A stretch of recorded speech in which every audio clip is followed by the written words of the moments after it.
تاریخ کے صفحے کئی فاتحوں کے تذکرے سے بھرے ہوئے ہیں، مگر کچھ ہی ایسے ہوتے ہیں جو زمانے کو بدل دیتے ہیں، جن کے کارنامے صرف تلوار کی طاقت سے نہیں بلکہ علم، حکمت اور عقیدے سے سرزد ہوتے ہیں۔ آج ہم جس شخصیت کا تذکرہ کریں گے وہ وہی سلطان ہے جس نے 1000 سالہ بازنطینی دارالحکومت قسطنطنیہ کو فتح کیا، وہی محمد جو فاتح بن کر تاریخ کا باب رقم کر گیا۔ مگر آئیے اس سفر کا آغاز اس وقت سے کریں جب وہ ایک بچہ تھا۔ مارچ 1432 عیسوی، سلطنت عثمانیہ کا شہر ایدیر نے ایک روشن صبح شاہی محل میں اذان کی صدا بلند ہوئی۔ سلطان مراد ثانی کے ہاں ایک بیٹا پیدا ہوا، اس کا نام رکھا گیا محمد، وہی محمد جو آگے چل کر فاتح کہلایا۔ اس کی والدہ ہما خاتون تھیں، ایک نیک دل، باحیا اور علم دوست خاتون، اور اس کے والد سلطان مراد ثانی ایک مضبوط اور متقی حکمران تھے۔ محمد بچپن سے ہی عام بچوں جیسا نہ تھا، وہ کھیلنے سے زیادہ کتابوں میں دلچسپی لیتا۔ اس کے لیے خاص علماء اور شیوخ مقرر کیے گئے، قرآن، حدیث، فقہ، عربی، فارسی، منطق، فلسفہ، ریاضی، علم حیات، یہاں تک کہ کم عمری میں ہی اس نے کئی زبانیں سیکھ لیں، عربی، یونانی، لاطینی اور ترکی۔ اس کے استادوں میں ایک نمایاں نام تھا، شیخ آق شمس الدین، جو نہ صرف اس کے معلم تھے بلکہ روحانی رہنما بھی۔ علم کے ساتھ ساتھ محمد کی جسمانی تربیت بھی کی گئی، گھڑ سواری، تیر اندازی، شمشیر زنی اور لشکر کی قیادت۔ اسے جنگی نقشے پڑھنا سکھایا گیا، اسے بتایا گیا کہ دشمن کو صرف شکست دینا مقصد نہیں بلکہ اسے عدل سے قائل کرنا اصل کامیابی ہے۔ 1444 عیسوی، صرف 12 سال کی عمر میں محمد کو پہلی بار سلطان بنایا گیا، کیونکہ ان کے والد مراد ثانی نے تخت چھوڑ دیا تھا۔ مگر ابھی سلطنت کے دشمنوں کے لیے محمد کی کم عمری ایک کمزوری تھی، اور جب صلیبی لشکر نے سلطنت پر حملہ کیا تو محمد نے خط لکھا، اگر جنگ کرنا فرض ہے تو آ کر خود لڑیں، میں سلطنت کا محافظ ہوں مگر آپ اس کے باپ ہیں۔ یہ خط پڑھ کر مراد ثانی دوبارہ تخت پر آئے اور جنگ جیتی۔ محمد نے اس سب سے سیکھا کہ تخت پر بیٹھنا آسان ہے مگر اس کی ذمہ داری اٹھانا مشکل۔ محمد کو بچپن سے ہی ایک خواب دکھایا جاتا تھا۔ ایک حدیث، لَتُفْتَحَنَّ الْقُسْطِنْطِینِیَّةُ فَلَن نِعْمَ الْأَمِیرُ أَمِیرُهَا وَلَن نِعْمَ الْجَیْشُ ذَلِکَ الْجَیْشُ۔ ترجمہ، تم ضرور قسطنطنیہ فتح کرو گے، کیا ہی بہترین ہوگا وہ امیر اور کیا ہی بہترین ہوگا وہ لشکر۔ یہی خواب محمد کی روح میں بسا رہا، وہ صرف بادشاہ بننے نہیں بلکہ اس حدیث کا مصداق بننے آیا تھا۔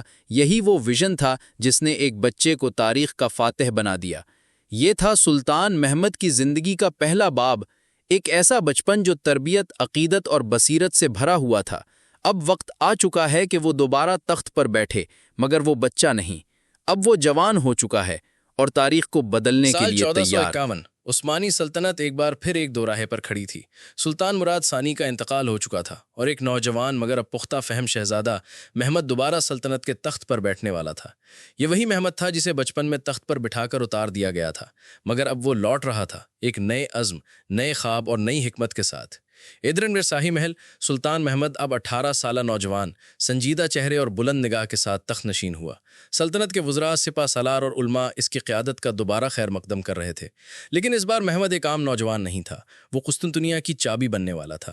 بچپن سے محمد کے دل میں ایک خواب پل رہا تھا، قسطنطنیہ، وہ شہر جسے 300 سال سے فتح کرنے کی کوششیں ہو رہی تھیں مگر کامیابی کسی کو نہ ملی۔ اب محمد میں اسے اپنا مقصد زندگی بنا لیا تھا۔ رات کی تنہائیوں میں وہ نقشے دیکھتا، جنگی حکمت عملیہ بناتا اور دعا کرتا، یا اللہ مجھے وہ سپہ سالار بنا جو تیرے نبی کی پیش گوئی پوری کرے۔ محمد نے پہلا قدم اٹھایا، شاہی مشاورتی اجلاس بلایا۔ جہاں ایک طرف قسطنطنیہ پر حملے کے مخالفین تھے، وہیں سلطان محمد پورے سکون سے بولے، یہ وقت ہے میرے قوم کو وہ دینا جو وعدہ رسول ہے، ہم قسطنطنیہ لیں گے۔ حکمت، سیاست، سپہ سالاری، سب تیار ہونے لگے۔ قسطنطنیہ کو فتح کرنے سے پہلے ایک عظیم قدم اٹھایا گیا۔ دریائے باسفورس کے کنارے روملی حصار، ایک ناقابل شکست قلعہ، صرف 4 مہینے میں تعمیر کیا گیا۔ اس کی بلندی دشمن کے دل دہلا دینے والی تھی۔ یہ صرف قلعہ نہیں بلکہ قسطنطنیہ کا گلا دبانے والی گرفت تھی۔ سلطان محمد نے یورپ کے ماہر توپ ساز اوربان کو اپنے دربار میں بلایا، حکم دیا گیا ایسی توپ بناؤ جو قسطنطنیہ کی دیواروں کو چکنا چور کر دے۔ ہفتوں کی محنت سے دنیا کی سب سے بڑی توپ تیار ہوئی، اتنی بڑی کہ اسے گھسیٹنے کے لیے 60 بیل اور 200 آدمی درکار تھے۔ محمد نے زمینی حملے کے ساتھ ساتھ بحری حملے کی بھی حکمت عملی بنائی۔ عثمانی بندرگاہوں میں 100 سے زیادہ جنگی جہاز تیار کیے گئے تاکہ قسطنطنیہ کی بندرگاہ کو مکمل گھیر لیا جائے۔ جنگیں صرف ہتھیاروں سے نہیں جیتی جاتیں۔ سلطان نے قوم کو نیا حوصلہ، نئی امید اور اسلامی روح دی۔ مسجدوں میں علماء نے قسطنطنیہ کی پیش گوئی سنانا شروع کی۔ لشکر ایمان سے بھرنے لگا۔ محمد صرف سپہ سالار نہیں، رہبر بن چکا تھا۔ سلطان نے اپنی عقل و دانش سے یورپ کے بادشاہوں کو الجھا دیا۔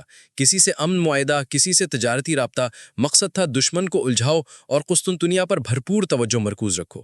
جب ہر چیز مکمل ہو گئی، توپ تیار، قلعہ مکمل، بحری بیڑا موجود، لشکر ایمان سے بھرپور، تو سلطان محمد نے اپنی تلوار اٹھائی، اللہ کے حضور جھک کر دعا کی، یا اللہ، اگر میں شہید ہو جاؤں تو اسے اسلام کی فتح بنا، اور اگر کامیاب ہو جاؤں تو اسے تیرے دین کی سربلندی بنا۔ جب 6 اپریل 1453 کا سورج طلوع ہوا تو قسطنطنیہ کے در و دیوار پر ایک نئی تاریخ دستک دے رہی تھی۔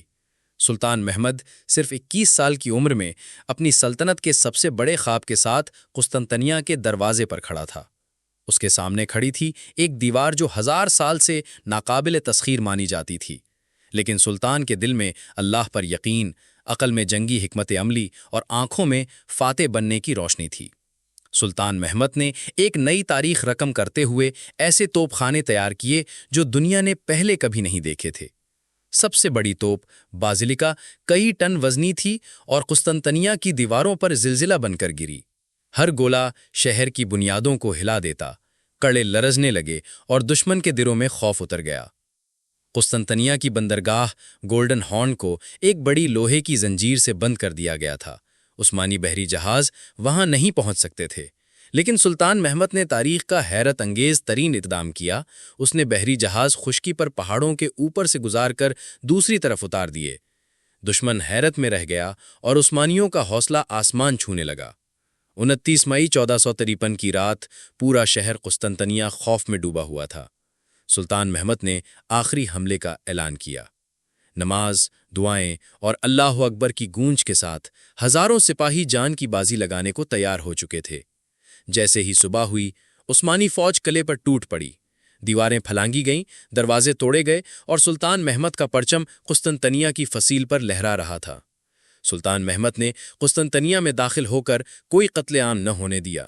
انہوں نے چرچوں کو محفوظ کیا، عوام کو امان دی اور اعلان کیا، آج سے یہ شہر اسلام کا مرکز ہے، لیکن یہاں ہر مذہب کو اپنی عبادت کی آزادی حاصل ہوگی۔ یہ تھے ایک فاتح کے الفاظ، جنہوں نے جنگ جیتی لیکن دل بھی جیت لیے۔ اسی دن سلطان محمد کو دنیا نے ایک نیا نام دیا، محمد الفاتح۔ یہ صرف ایک لقب نہیں، یہ ایک صدیوں پر محیط مشن کی تکمیل تھی۔ وہ شخص جو علم، حکمت، تدبیر اور جذبے کا پیکر تھا، آج ایک عظیم تاریخ بن چکا تھا۔ جیسے ہی شہر پر سلطان محمد کا مکمل کنٹرول ہوا، اس نے سب سے پہلا اعلان کیا، یہ شہر اب صرف فتح شدہ علاقہ نہیں بلکہ عثمانی سلطنت کا نیا دارالحکومت ہوگا۔ قسطنطنیہ کا نام تبدیل ہو کر اسلام بول رکھا گیا، یعنی اسلام کا شہر۔ آیا صوفیہ جو 1000 سال تک عیسائیوں کا سب سے بڑا گرجا رہا، اسے سلطان نے خرید کر مسجد میں تبدیل کیا، لیکن وہ عمل نہ زبردستی تھا نہ انتقام۔ یہ مسجد آج بھی اسلام اور عدل کی علامت ہے اور اس میں غیر مسلموں کو داخل ہونے سے کبھی نہ روکا گیا۔ سلطان محمد نے قسطنطنیہ کو علم کا مرکز بنانے کے لیے بڑے مدرسے، کتب خانے اور تحقیقاتی مراکز قائم کیے۔ انہوں نے مسلمانوں، عیسائیوں اور یہودیوں کو علم و فن میں حصہ لینے کی کھلی اجازت دی۔ یہ وہی دور تھا جب اسلامی دنیا سائنس، فلکیات اور فلسفے میں دنیا کی قیادت کر رہی تھی۔ قسطنطنیہ میں سلطان نے نئی مساجد بنوانا شروع کیں، جن میں فاتح مسجد سب سے مشہور ہے۔ یہ مسجد نہ صرف عبادت کا مرکز تھی بلکہ عوامی فلاح، عدالت، تعلیم اور مشورہ کا مقام بھی۔ یہ تھا اسلامی شہر کا اصل ماڈل۔ سلطان محمد نے عیسائیوں اور یہودیوں کو مکمل مذہبی آزادی دی۔ انہوں نے چرچوں کو محفوظ رکھا، ان کے پیشواؤں سے معاہدے کیے اور ان کو ذمی کا مقام دیا، یعنی حفاظت میں رہنے والے شہری۔ یہ رواداری وہ چیز تھی جو یورپ میں اس وقت ناپید تھی۔ سلطان نے قسطنطنیہ میں شرعی عدالتیں قائم کیں، جہاں انصاف سب کے لیے برابر تھا، چاہے وہ مسلمان ہو یا غیر مسلم۔ انہوں نے بیت المال سے یتیموں، بیواؤں اور محتاجوں کے لیے مالی امداد کا نظام قائم کیا۔ بازاروں میں ناپ تول کی نگرانی، ذخیرہ اندوزی پر پابندی اور مہنگائی پر کنٹرول، یہ سب اس نئے اسلامی شہر کی خوبیاں تھیں۔ چند ہی سالوں میں قسطنطنیہ ایک ایسا دارالحکومت بن گیا جہاں مشرق و مغرب کے تاجر، علماء، معمار اور طلبہ اکٹھے ہوتے۔ یہ ایک اسلامی تہذیب کا گہوارہ بن گیا جہاں عقل، عدل، علم اور ایمان ساتھ چلتے۔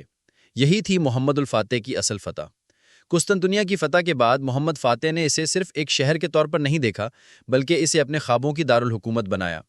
انہوں نے شہر کی از سر نو تعمیر شروع کی، مساجد، مدارس، حمام اور بازار آباد کیے گئے۔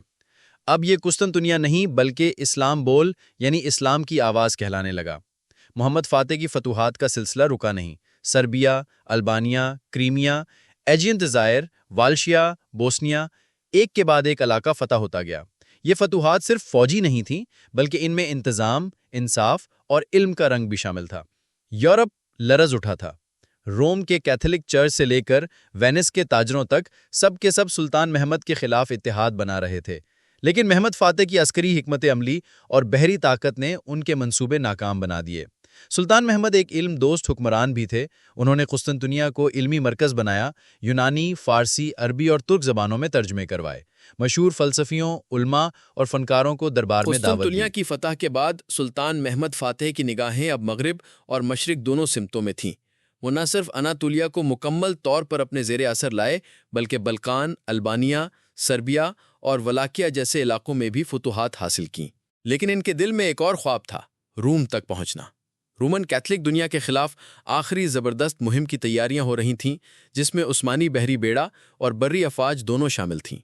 جب سلطان محمد فاتح روم کی طرف روانہ ہوئے تو راستے میں ان کی طبیعت بگڑ گئی۔ کچھ مورخین کہتے ہیں کہ وہ زہر دیا گیا، جبکہ کچھ اسے اچانک بیماری قرار دیتے ہیں۔ قافلہ گیبزے کے قریب رک گیا اور عظیم سلطان بستر مرگ پر جا پہنچے۔ 3 مئی 1481 کو سلطان محمد فاتح اس دنیا سے رخصت ہو گئے، ایک ایسا نام جو قسطنطنیہ کو فتح کر کے اسلامی تاریخ کا چمکتا ستارہ بن گیا۔ ان کی وفات کی خبر نے سلطنت میں کہرام مچا دیا، ایک دور کا خاتمہ ہو چکا تھا۔ سلطان کی تدفین استنبول میں فاتح مسجد کے پہلو میں کی گئی، جو انہی کی تعمیر کردہ عظیم مسجد تھی۔ علماء، صوفیہ، وزراء، عوام، ہر شخص ان کے جنازے میں شریک ہوا۔ ان کے لیے دعائیں، آنکھوں میں آنسو اور دلوں میں فخر تھا۔ سلطان صرف ایک فاتح نہیں تھے، وہ ایک معمار، اسکالر، قانون داں اور ویژنری تھے۔ انہوں نے قسطنطنیہ کو استنبول میں بدلا، مساجد، مدارس، حمام اور لائبریریوں سے آراستہ کیا۔ ان کی سلطنت صرف زمینوں پر نہیں بلکہ دلوں پر بھی حکومت کرتی تھی۔ آج بھی استنبول میں جو روشنی ہے وہ محمد فاتح کے خواب کی روشنی ہے۔ کیا آپ کو سلطان محمد فاتح کی زندگی کی کوئی بات خاص طور پر متاثر کن لگی؟ کیا وہ قسطنطنیہ کی فتح تھی، ان کا علم یا ان کا حوصلہ؟ ہمیں کمنٹس میں ضرور بتائیں، اور اگر آپ مزید ایسی تاریخی ویڈیوز دیکھنا چاہتے ہیں تو ہمارے چینل سلطانز اینڈ امپائرز کو سبسکرائب کرنا نہ بھولیں۔ آپ کی ایک سبسکرپشن ہمیں مزید عظیم کہانیاں لانے کا حوصلہ دیتی ہے۔